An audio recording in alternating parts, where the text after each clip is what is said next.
So I made an update to the eBay sourcer. This is now version 1.6.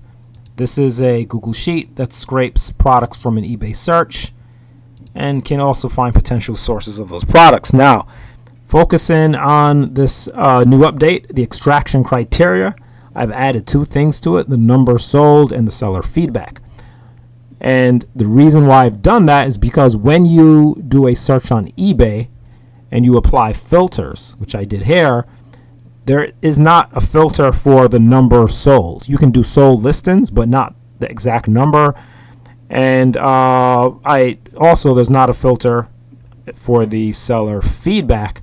And so what this does is you can decide, for instance, that you only want to look at products that have sold at least 3 times according to what's reported on the listing. So you put min, the minimum value is 3. If you have no max, you just leave it blank.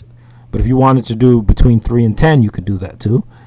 But minimum 3 and then max is just blank. For seller feedback, let's say if you're you have a small store perhaps, or a beginning store, and you have very little feedback. I've heard it said by certain YouTube teachers that try not to compete with sellers with more than 10,000 feedback, for instance. So you could decide to make the maximum feedback 10,000, not going above that, meaning the seller feedback for the listings that you pull up.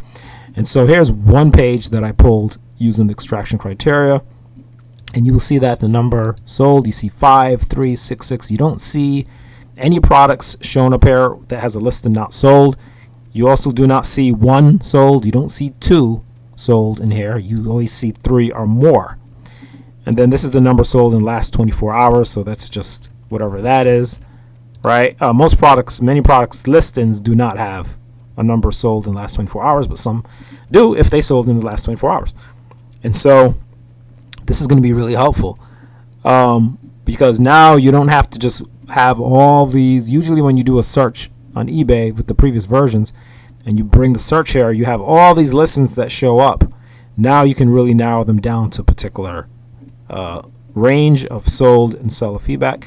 And so that's basically it. That's the update. That's all I wanted you to see was that update. If you are already a user of the eBay sourcer, then you should get a copy of this update from me. I should be able to email those to you directly if you have already downloaded this tool from me via the site. If you have not, find a link in the description of this video to do that, to get a copy of this system.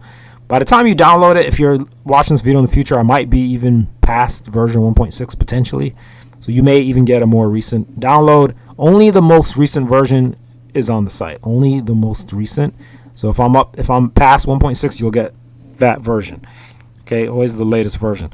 All right, and that's about it. I'm Mr. Mark, and if you want, you can contact me directly, or if you have comments, questions, or suggestions, you can leave them below on the video. And I look forward to seeing you around in another video.